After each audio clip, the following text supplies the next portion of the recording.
Nikola Tesla. Materia, éter y energía. Electrodinámica y tierra plana. A lo largo de este vídeo y con la ayuda de Tesla, voy a desmontar el heliocentrismo y su modelo de la Tierra esférica. Lo primero ante todo tengo que aclarar que si bien es cierto que Tesla nunca dijo que la Tierra fuese plana, varios de sus conceptos aplicados e interpretados de manera correcta y algunas de sus teorías iban totalmente en contra del sistema heliocéntrico. Tesla siempre ha defendido que no somos más que autómatas y así nos lo contaba. Los seres humanos podían ser abordados como máquinas revestidas de carne. El cuerpo del hombre es una máquina perfecta. Conozco mi circuito y lo que es bueno para él. Alimentos que casi toda la gente come, para mí son nocivos y peligrosos. Para ajustar el circuito físico, además de los alimentos, el sueño es muy importante. A partir de un trabajo largo y agotador que requiere un esfuerzo sobrehumano, después de una hora de sueño estaría completamente recuperado. He adquirido la capacidad de administrar el sueño, quedarme dormido y despertarme en el momento designado. Si hago algo que no entiendo, me obligo a pensar en mi sueño y así encontrar una solución. El torrente sanguíneo puede ser controlado, y muchos procesos en y alrededor de nosotros. El ser humano es un autómata autopropulsado completamente bajo el control de influencias externas. Aunque parezcan voluntariosas y predeterminadas, sus acciones se rigen no desde dentro, sino desde fuera. Es como una carroza sacudida por las olas de un mar turbulento. Estas ideas echaban por tierra las teorías del Big Bang y de la evolución. A mi entender, quería decir que somos seres creados intencionadamente y que no vendríamos precisamente de una gran explosión cósmica. De hecho, la propia ciencia cuestiona el Big Bang. También aplastaría la idea de que hemos sufrido un proceso evolutivo de algún primate o simio. Para empezar, no es comprobable. La evolución significa que no puedes ver lo que sucederá a menos que vayas a vivir durante 7 millones de años. No se puede explicar. Es totalmente imposible. Si intentaras encontrar hechos que sean verdaderos, se anularía la evolución. Tesla continuaba diciendo: nuestros cuerpos son de una construcción similar y están expuestos a las mismas influencias externas. De esto se deriva una semejanza de respuesta y una concordancia de las actividades generales en las que se basan nuestras reglas sociales, nuestras leyes y demás. Somos autómatas controlados totalmente por las fuerzas del medio, zarandeados como corchos en la superficie del agua, pero confundimos el resultado de los impulsos del exterior con el libre albedrío. Los movimientos y otras acciones que llevamos a cabo siempre preservan la vida, y aunque aparentemente somos bastante independientes unos de otros, estamos conectados por lazos invisibles. Tengo el conocimiento de cómo transformar la energía mental y vital en lo que queremos, y lograr el control de todos los sentimientos. Los hindúes lo llaman Kundalini. Este conocimiento puede ser aprendido, por lo que se necesitan muchos años o se adquiere por nacimiento. La mayoría de ellos yo he adquirido por nacimiento. Se encuentran en la más estrecha relación con una energía sexual que es de la más extendida en el universo. La mujer es el mayor ladrón de esa energía, y por lo tanto del poder espiritual. Siempre lo he sabido y estuve en alerta. De mí mismo he creado lo que quería, una máquina reflexiva y espiritual. Con el paso del tiempo se me hizo perfectamente evidente que yo era básicamente un autómata que estaba dotado con capacidad de movimiento, que respondía a los estímulos de los órganos de los sentidos y que pensaba y actuaba en consecuencia. Con todas estas afirmaciones y estudios de Tesla, podemos entender que el ser humano es una máquina perfecta en todos sus aspectos, un diseño inteligente de algo que no llegamos a comprender. Pero si existe una teoría que destruye por completo el heliocentrismo, esa es la teoría de la electrodinámica o dinámica de la gravedad de Nikola Tesla. Explica cómo se relaciona la supuesta gravedad con la fuerza electromagnética, un modelo sobre la materia, el éter y la energía, y cómo se relacionan estas tres cosas entre sí. Es una teoría de campo unificado, que une todas las fuerzas fundamentales existentes y las respuestas de las propias partículas en un marco teórico único. Tesla propuso que la gravedad es un efecto de campo y ahora se le está dando una consideración más seria por los científicos. En el momento que anunció su crítica sobre el trabajo de Einstein, Tesla fue criticado por la comunidad científica. Al principio se desarrolló esta teoría entre 1892 y 1894, durante el periodo en que Tesla estaba llevando a cabo experimentos con alta frecuencia y alto potencial de corrientes. Aunque estos principios orientaron su investigación y sus experimentos del futuro, no anunció su teoría hasta casi el final de su vida. La teoría dinámica de la gravedad no aparece ni se menciona en ninguna parte, y esto se debe a que sigue siendo un archivo clasificado por el gobierno de los Estados Unidos. Según sus propias palabras, ofrece una explicación tan plausible y satisfactoria de la trayectoria de los cuerpos celestes que echaría por tierra vanas especulaciones y conceptos erróneos como la curvatura del espacio. Y continuaba diciendo: yo sostengo que el espacio no se puede curvar, por la sencilla razón de que no puede tener propiedades. También se dice que Dios tiene propiedades. No tiene, son solo los atributos dados por nosotros y de nuestra propia fabricación. De las propiedades solo se puede hablar cuando se trata de materia que llena el espacio. Para decir que en la presencia de cuerpos el espacio se vuelve curvo, es equivalente a afirmar que algo puede actuar sobre nada. Yo, por ejemplo, me niego a suscribir tal punto de vista. La relatividad de Einstein es una magnífica composición matemática que fascina, deslumbra y hace que la gente se ciegue a los errores que subyacen en la teoría de la relatividad. La teoría es como un mendigo vestido de púrpura, los cuales la gente ignorante entornan como a un rey. Sus máximos exponentes son hombres brillantes, pero no son más que metafísicos en lugar de científicos. Los científicos de hoy en día han sustituido los experimentos por matemáticas, vagan sin rumbo de ecuación en ecuación y eventualmente esto les llevará a construir una estructura que no tiene ninguna relación con la realidad. Tesla continuó machacando la teoría de la relatividad durante toda su vida. Un ejemplo de esto fue su comentario publicado el 10 de julio de 1935 en el New York Sun. La teoría de la relatividad es una masa de errores y engañosas ideas que se oponen al sentido común. Ni una sola de las proposiciones de la relatividad ha sido probada. No se curva el espacio, sino la mente humana que no puede comprender el infinito y la eternidad. Si la relatividad ha sido claramente entendida por su creador, él ganaría inmortalidad, aun todavía físicamente, si esto le complaciera. Yo soy parte de una luz y es la música. La luz llena mis 6 sentidos. La veo, oigo, siento, huelo, toco y pienso. Pensando en ella significa mi 6º sentido. Las partículas de luz son notas escritas. Un rayo puede ser una sonata entera. 1000 bolas de relámpagos es un concierto. Para este concierto, he creado una bola de relámpagos que se puede escuchar en los picos helados del Himalaya. Si Einstein hubiera escuchado esos sonidos, no crearía las teorías de la relatividad. Estos sonidos son los mensajes a la mente indicando que la vida tiene un sentido, que el universo existe en perfecta armonía y su belleza es la causa y efecto de la creación. Esta música es el ciclo eterno de los cielos estelares.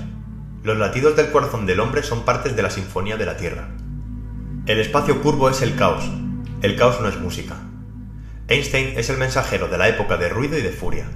De acuerdo con la teoría de la relatividad, 2 líneas paralelas se darán cita en el infinito. Por eso la curvatura del espacio de Einstein se enderezará. Una vez creado, el sonido dura para siempre. Para un hombre puede desaparecer, pero sigue existiendo en el silencio, que es el mayor poder del hombre. El 10 de julio de 1937, Tesla publicó una declaración en su 81 cumpleaños dedicada a Einstein. Era una crítica a la teoría de la relatividad. El supuesto de que los cuerpos actúan sobre el espacio circundante causando curvatura de la misma, le parece a mí ingenuamente que los espacios curvos deben reaccionar en los cuerpos y produciendo el efecto contrario, enderezar las curvas. Dado que la acción y reacción son coexistentes, se deduce que la curvatura del espacio es del todo imposible. Pero aún así, si no existiera, no podría explicar los movimientos de los cuerpos según lo observado. Solo la existencia de un campo de fuerza puede dar cuenta de los movimientos de los cuerpos como se observa, y su dispensa supuesto con una curvatura del espacio. Toda la literatura sobre este tema le es fútil y destinada al olvido. Así son todos los intentos de explicar el funcionamiento del universo sin reconocer la existencia del éter y la función indispensable que desempeñan los fenómenos. Como he rastreado documentos científicos en más de media docena de lenguas durante mucho tiempo sin encontrar el más mínimo indicio, considero que he sido yo quien ha descubierto de manera original esta verdad, que puede expresarse con esta afirmación. No hay energía en la materia aparte de la que recibe del entorno. Si bien esta declaración afirmó que Tesla había resuelto una teoría dinámica de la gravedad de que pronto esperaba dar al mundo, según los informes, murió antes de darse a conocer los detalles. Todavía hay un halo de misterio alrededor de su muerte, aunque la fecha exacta no es segura. Se especula que su muerte pudo haber sido causada por un exceso de presión o asfixia por parte de agentes con el fin de extraer y obtener los documentos secretos con respecto a esta teoría, ya que atentaba totalmente contra el modelo heliocéntrico y desmontaría su magnífico y siniestro plan. Murió a los 86 años, pero recordemos que varios ancestros de Tesla fueron centenarios. Uno de ellos vivió 129 años. Desgraciadamente, durante toda su vida le han boicoteado trabajos y robado sus patentes. Tal vez sea mejor en este mundo nuestro del presente que una idea revolucionaria o un invento, en lugar de ser ayudado y aplaudido, sea obstaculizado y maltratado en su adolescencia. La construcción de su transmisor de aumento, conocido como la Torre Wardenclyffe o Torre Tesla, también iba en contra del oscuro sistema que gobierna, pero en este caso aún no hacía falta matarlo. JP Morgan dejó de financiarlo y presionó a otros para que no lo hiciesen, y esto fue suficiente para que el proyecto de repartir energía ilimitada y gratuita a todo el planeta no prosiguiera. He sacado a colación estos esquemas de funcionamiento como una mera posibilidad, porque en el futuro no serán necesarios para llevar la energía de un punto a otro. No habrá necesidad de transportarla, tan sencillo como eso. Las generaciones futuras tendrán la posibilidad de poner en marcha las máquinas con la energía que obtengan en cualquier punto del universo. No estoy diciendo nada nuevo. Se trata de una idea ya expresada en el delicioso mito de Anteo, que se acaba la fuerza de la Tierra, la misma que descubrimos en las sutiles especulaciones de uno de sus espléndidos matemáticos. Hay energía en el espacio, sin duda. ¿Será estática o cinética? Si es estática, nuestras expectativas se desvanecerán en el aire. Si es cinética, y estamos seguros de que lo es, que el hombre acomode su maquinaria a la marcha de la rueda de la naturaleza es solo cuestión de tiempo. He invertido todo mi dinero en experimentos para realizar nuevos descubrimientos que permitan a la humanidad llevar una vida un poco más fácil. Según la teoría dinámica de la gravedad, el concepto del éter es parecido a lo que sería la energía oscura hoy en día. Tesla decía que el espacio no era curvo y que todas las fuerzas se relacionaban entre sí, tanto la velocidad del sonido como la velocidad de la luz como los rayos X, y que para resolver este fenómeno se utiliza la misma matemática. Recordemos que Tesla era un auténtico autodidacta y un gran físico y matemático. En primer lugar, hay que partir de que esta no es una fuerza de atracción como se cree, sino una fuerza de empuje, y así debe ser tratada para efectos de la física. Existe algo que nos empuja desde arriba hacia abajo. Proviene como respuesta o reacción a la acción de fuerzas electrostáticas y electromagnéticas terrestres. Así lo entendía Tesla. Creo que la explicación más probable y plausible para la mayoría de estos fenómenos reside en el mundo microscópico de las moléculas y los átomos que giran y saltan de órbita en órbita, tan parecido por otra parte a los cuerpos celestes que contemplamos como el Sol y la Luna, portadores y muy probablemente agitadores del éter, o en otras palabras, portadores de cargas estáticas. La rotación de tales moléculas y del éter genera esfuerzos o tensiones electrostáticas. El equilibrio de esas tensiones del éter desencadena otros movimientos o corrientes eléctricas a su vez, y la trayectoria orbital que siguen es la causa del magnetismo eléctrico y permanente. Se ha observado un flujo de electricidad positiva que se mueve hacia abajo desde la atmósfera hacia la Tierra. La causa es la carga negativa de la Tierra, que atrae iones positivos de la atmósfera. Un sistema eléctrico generado por procesos naturales. Las fuerzas mencionadas pueden traducirse en una sola gran fuerza natural de empuje, que vendría sustituyendo a lo que comúnmente se conoce como la fuerza de gravitación terrestre. Tesla decía: el proceso implicado en la generación de las ondas es el siguiente. El Sol proyecta partículas cargadas que conforman una corriente eléctrica que pasa a través de un estrato conductor de la atmósfera de aproximadamente 10 kilómetros de espesor y que envuelve a la Tierra.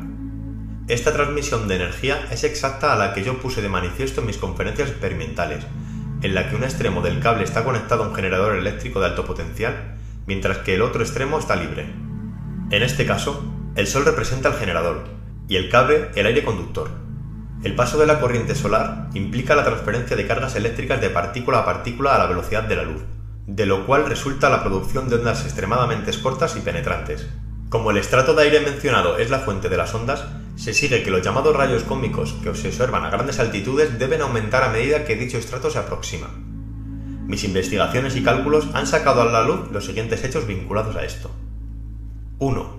La máxima intensidad de los denominados rayos cósmicos debe ocurrir en la porción cenital de la atmósfera. 2.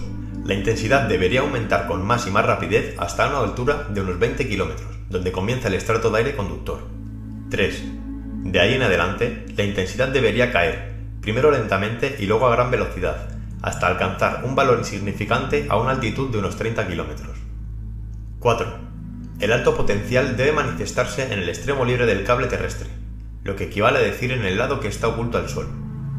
Desde este último, la corriente es provista a una presión de unos 216.000 millones de voltios, y hay una diferencia de 2.000 millones de voltios entre el lado iluminado del planeta y el oscuro. La energía de esta corriente es tal que explica fácilmente la aurora y otros fenómenos que se observan en la atmósfera y en la superficie de la Tierra. Tesla también afirmó que la radiación electromagnética se propaga a través del éter. Pero, ¿qué es el éter? Según Aristóteles y sus colegas griegos, el éter era la quinta esencia, el quinto elemento que nutre a los otros cuatro: tierra, agua, aire y fuego. Y para los antiguos maestros védicos, el éter es el akasa, el on primordial del que nació el universo. Hace miles de años, el Nada Brahma de los Vedas enseñaba que el universo es vibración. Cuando Tesla conoció a Swami Vivekananda, se quedó fascinado. Era un maestro espiritual que viajaba por el mundo para difundir el yoga y su doctrina Vedanta. Le habló a Tesla de la casa, como el origen de todo y campo vibratorio, y del prana, la fuerza vital que mueve el universo. Tesla supo de inmediato que se encontraba ante una verdad profunda. Si lo que quieres es encontrar los secretos del universo, piensa en términos de energía, frecuencia y vibración. El éter permite a la materia pasar casi libremente por ella, y en él, las ondas son electromagnéticas y electrostáticas. La sustancia primigenia emana remolinos infinitesimales a una velocidad prodigiosa, se convierte en materia bruta, el movimiento cesa y la materia desaparece, volviendo a la sustancia primaria. Tesla dijo: el universo tiene una sola sustancia y una energía suprema con un número infinito de las manifestaciones de la vida, y son las partículas que mantienen el universo en armonía y la vida en la eternidad. Para intentar demostrar que el éter no existía, se hizo el experimento que se conoce como Michelson-Morley. La idea de Michelson era medir el movimiento de la Tierra en referencia al éter, o como él mismo decía, si la Tierra se mueve en su seno, medir la velocidad del viento del éter. Si nuestro planeta se mueve en el seno del éter en reposo y la luz viaja a una velocidad constante respecto al éter, Michelson pensaba que si se medía la velocidad de la luz respecto a la Tierra cuando ésta se mueve en la misma dirección y sentido del movimiento del planeta, resultaría una velocidad inferior que cuando se midiera en sentido contrario. Pero el resultado del experimento fue nulo, y se aceptó e interpretó como que la teoría que sustentaba el resultado que nunca se observó era conceptualmente errónea. Michelson y Morley no podían interpretar más que concluyendo que la velocidad del viento del éter era nula. Para cualquier orientación de los rayos de luz respecto a la dirección del movimiento orbital de la Tierra, no existía viento del éter. Dado que creían que la Tierra estaba en movimiento, resultaba imposible que el éter estuviera en reposo. Lo que en realidad el experimento confirmó con su resultado nulo es que vivimos en una Tierra inmóvil y la existencia del éter no se puede cuestionar, pero esta opción nunca la leerás en los libros de ciencia. Rápidamente, el sistema colocó a Einstein para despistar con su relatividad. Hay algo paradójico en la historia de la ciencia, y es que la palabra éter se proscribió en física, pero el concepto de que algo con propiedades físicas llenaba todo el universo es innegable antes y ahora. El concepto del éter está plenamente vigente, pensando en las fluctuaciones cuánticas del vacío de las que tanto se habla, o el propio campo de Higgs tan de actualidad en nuestros días. Tesla nos decía: lo que se considera como espacio vacío es solo una manifestación de la materia que no está despertada.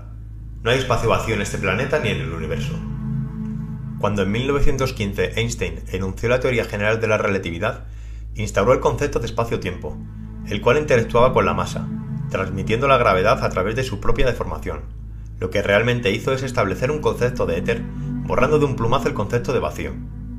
En el lenguaje físico se emplea alegremente la palabra vacío, cuando es algo que realmente no existe, mientras es tabú hablar del éter, cuando es algo que evidentemente es real. Con todos estos datos, el único modelo real, demostrable y replicable a cualquier escala y presente en todo el planeta, como por ejemplo las células, semillas, flores, árboles y animales, es el toroide o toro. El toroide o patrón primario es una dinámica energética, una superficie continua con un agujero en ella. La energía fluye a través de un extremo, circula alrededor del centro y sale por el otro lado. Es el único patrón de energía que puede conservarse, retroalimentarse y estar hecho de la misma sustancia que lo que le rodea, como un tornado, un anillo de humo en el aire o un remolino en el agua. Desde las estructuras atómicas hasta el universo en su conjunto, todo se genera de la misma forma toroidal, en constante expansión y contracción, produciendo la tensión necesaria para perpetuar el funcionamiento del sistema. El universo es una fábrica de toroides. Extiende sistemas autoorganizados, o sea, sistemas que se conocen a sí mismo, que se controlan a sí mismo y que son visibles a varias escalas, revelándose en el campo magnético que envuelve, por ejemplo, tanto a la Tierra como al individuo y al átomo. La estructura subyacente del toroide, su esqueleto, es el vector en equilibrio. Es el modelo por el cual la naturaleza transforma la energía en materia. Un toroide es como la respiración del universo.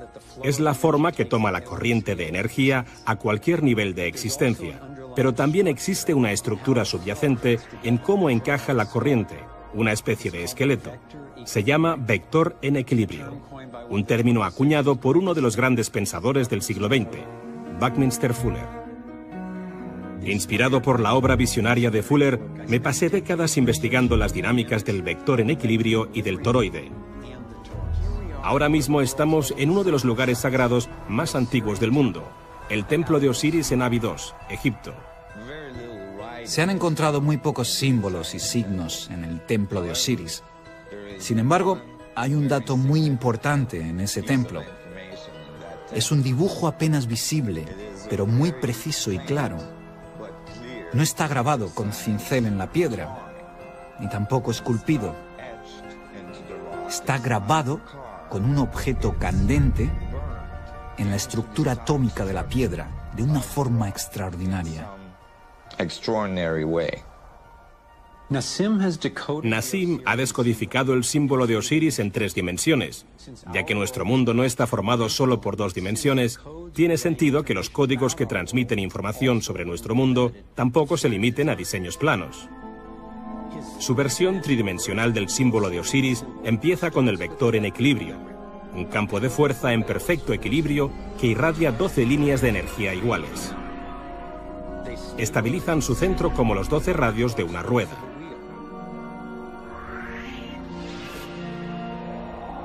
El modelo primario de esta corriente de energía en equilibrio alrededor de esta estructura es el toroide.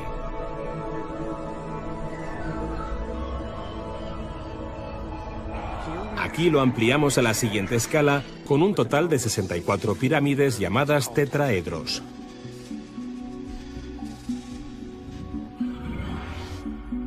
Si incluimos esferas que representen el campo de energía toroidal que envuelve a cada una de las pirámides, y después eliminamos las pirámides,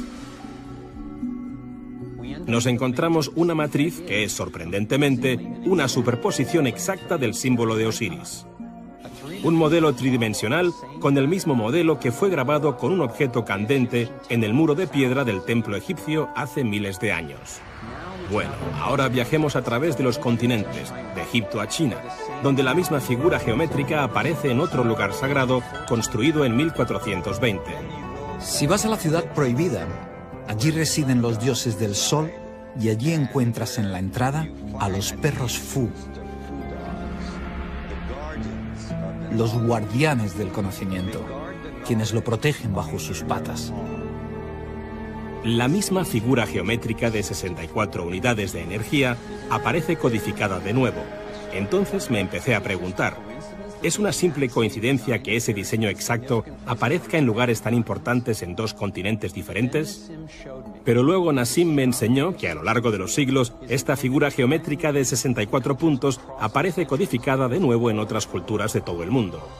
El árbol de la vida de la cabalística hebrea crea la misma estructura que hemos visto, con el vector en equilibrio de nuevo incluido en cada uno de los niveles. El sistema de sabiduría ancestral chino llamado I Ching se basa en 64 hexagramas, símbolos formados por grupos de 6 líneas, algunos continuos y otros discontinuos. Y se pueden unir como las 6 caras de un tetraedro, y juntos formarían el cristal tetraédrico de 64 caras.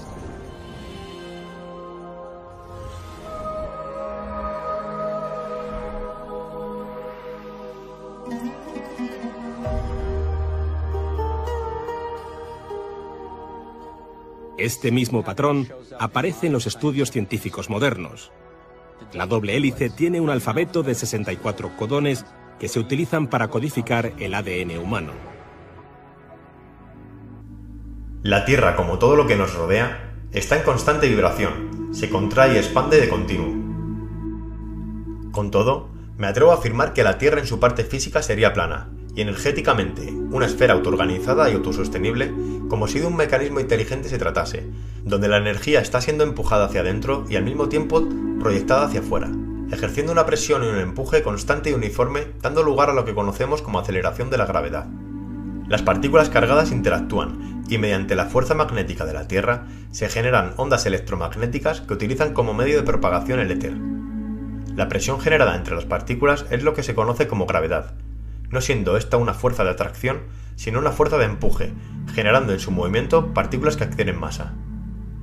Si así fuese, estaríamos rodeados por un domo electromagnético que produce una fuerza de empuje constante de arriba hacia abajo, y el mundo que conocemos se correspondería a la mitad superior del toroide, y daría la sensación de estar en una Tierra plana con un agujero central en ella, debido a la entrada de toda la energía generada por la fuerza toroidal, creando 2 campos magnéticos polarizados, opuestos e iguales.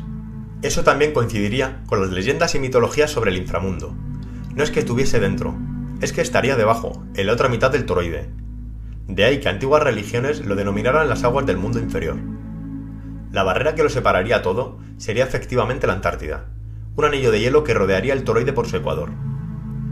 Recordemos que la gran mayoría de antiguas civilizaciones representaban en su cosmología una Tierra circular y plana en el medio de una esfera etérea. Tesla afirmaba: solo la existencia de un campo de fuerza puede accionar los movimientos de los cuerpos tal como observamos, y esta afirmación prescinde de la curvatura del espacio. Toda literatura sobre estos temas es inútil y está destinada al olvido, igual que todos los intentos de explicar el funcionamiento del universo sin reconocer la existencia del éter y la función indispensable que desempeña en todos los fenómenos. No es posible la idea de que este modelo sea válido para una Tierra globo, ya que la energía asciende en el ecuador del toroide y la compresión del éter viene dada de arriba hacia abajo y no se produciría la fuerza de empuje electromagnética creada por el toroide en zonas que no estén en el norte o en el sur del planeta bola. Todo lo que esté fuera de estos puntos no estaría pegado al planeta al no existir la gravedad como la conocemos, debido a la existencia innegable del éter de Tesla y su fascinación por explicar y demostrar el funcionamiento de los cuerpos celestes con electricidad y magnetismo, que con su comportamiento en apariencia dual es único entre las fuerzas de la naturaleza con sus fenómenos de atracción, repulsión y rotación. Tesla así también lo creía. Un buen ejemplo para la interacción se hace evidente en la gravitación, que debe más bien ser denominada compresión universal. Los cuerpos materiales no gravitan entre sí, sino que es el éter el que hace que un cuerpo material presione a otro. Llamamos erróneamente gravitación a este fenómeno. Con todo esto y bajo mi punto de vista, puedo concluir que físicamente vivimos en una Tierra plana, inmóvil y estacionaria, que energéticamente representa un toroide, donde lo que conocemos como estrellas y planetas giran en un campo electromagnético, y que el Sol y la Luna siguen una trayectoria orbital debido al magnetismo eléctrico y permanente. Hay quienes afirman que, de ser así, el electromagnetismo solo afectaría a materiales con carga positiva o negativa y a metales magnéticos, y que todo lo restante a nuestro alrededor no tiene carga, pero no comprenden que toda la materia es originaria de la luz que emana de la fuente creadora. Para ellos, dedico esta reflexión y maravillosas palabras de Tesla. Todo es la electricidad. Primero fue la luz, fuente sin fin de donde procede lo material y lo distribuye en todas las formas que representan el universo y la Tierra con todos sus aspectos de la vida. El negro es el verdadero rostro de la luz, solo que no lo vemos. Electricidad soy. Yo soy la luz en la forma humana. La materia se crea a partir de la energía original y eterna que nosotros conocemos como la luz. Ella brillaba, y fueron apareciendo las estrellas, los planetas, el hombre y todo lo que hay en la Tierra y en el universo. La materia es una expresión de infinitas formas de la luz, porque la energía es más vieja que ella. Hay 4 leyes de la creación. La primera es que la mente no puede concebir o medir matemáticamente la fuente de toda la trama desconcertante y oscura. En esa parcela cabe todo el universo. La segunda ley reside en la oscuridad expansiva, que es la verdadera naturaleza de la luz, de lo inexplicable, y es transformado en la luz. La tercera ley es la necesidad de la luz de convertirse en una materia de la luz. La cuarta ley es: no hay principio ni fin. Las 3 leyes anteriores siempre tienen lugar y la creación es eterna. Todo lo que alguna vez hemos visto, escuchado, leído y aprendido nos acompaña en formas de partículas de luz. Mi cerebro es solo un receptor. En el universo hay un núcleo de donde obtenemos el conocimiento, la fuerza, la inspiración. No he penetrado en los secretos de este núcleo, pero sé que existe. Me entrego al constante placer de creer que los mayores misterios de nuestro ser todavía no han sido comprendidos, y que al contrario, a pesar de todos los indicios de nuestros sentidos y de todas las enseñanzas de las ciencias exactas y numéricas, puede que la muerte como tal no sea el fin de la maravillosa metamorfosis que presenciamos. Todo es la luz, y recuerde, no hay hombre que existió y no murió.